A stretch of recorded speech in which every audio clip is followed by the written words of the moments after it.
आज की कहानी लालच करना बुरी बात है। प्रेरणादायक हिंदी कहानी। हम सभी लालची राजा मिदास की कहानी जानते हैं। उसके पास सोने की कमी नहीं थी, लेकिन सोना जितना बढ़ता वह और अधिक सोना चाहता। उसने सोने को खजाने में जमा कर लिया था और हर रोज उसे गिना करता था।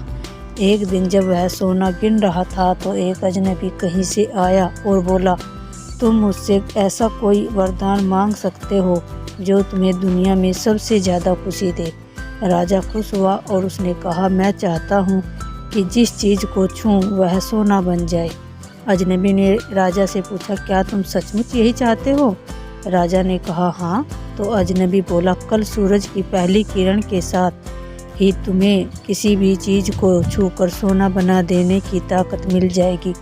राजा ने सोचा कि वह सपना देखा होगा, यह सच नहीं हो सकता। अगले दिन जब राजा नींद से उठा तो उसने अपना पलंग छुआ और वह सोना बन गया। वह वरदान सच था। राजा ने जिस चीज़ को छुआ वह सोना बन गई। उन्होंने खिड़की के बाहर देखा और अपनी नन्ही बच्ची को खेलते पाया। उसने अपनी बिटिया को यह अजूबा दिखाना चाहा और सोचा कि वह खुश होगी, लेकिन बगीचे में जाने से पहले उसने एक किताब पढ़ने की सोची। उसने जैसे ही उसे छुआ वह सोने की बन गई। वह किताब को पढ़ न सका। फिर वह नाश्ता करने बैठा। जैसे ही उसने फलों और पानी के गिलास को छुआ वे भी सोने के बन गए।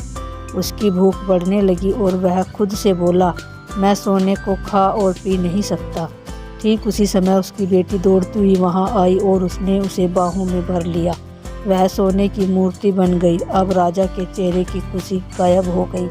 राजा सर पकड़कर रोने लगा। वह वरदान देने वाले अजनबी फिर आया और उसने राजा से पूछा कि क्या वह हर चीज़ को सोना बना देने की अपनी ताकत से खुश है।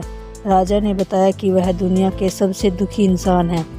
राजा ने उसे सारी बात बताई। अजनबी ने पूछा, अब तुम क्या पसंद करोगे, अपना भोजन और प्यारी बिटिया या सोने के ढेर और बिटिया की सोने की मूर्ति? राजा ने गिड़गिड़ाकर माफ़ी मांगी और कहा, मैं अपना सारा सोना छोड़ दूंगा। मेहरबानी करके मेरी बेटी मुझे लौटा दो, क्योंकि उसके बिना मेरी हर चीज़ मूल्यहीन है। अजनबी ने राजा से कहा, तुम पहले से बुद्धिमान हो, और उसने अपने वरदान को वापस ले लिया। राजा को अपनी बेटी वापस फिर से मिल गई और उसे एक ऐसी सीख मिली जिसे वह ज़िंदगी भर नहीं भूल सका। उम्मीद करती हूँ कि कहानी आपको अच्छी लगी होगी। अगर अच्छी लगी है तो प्लीज़ वीडियो को लाइक करें, शेयर करें एंड चैनल को सब्सक्राइब करें।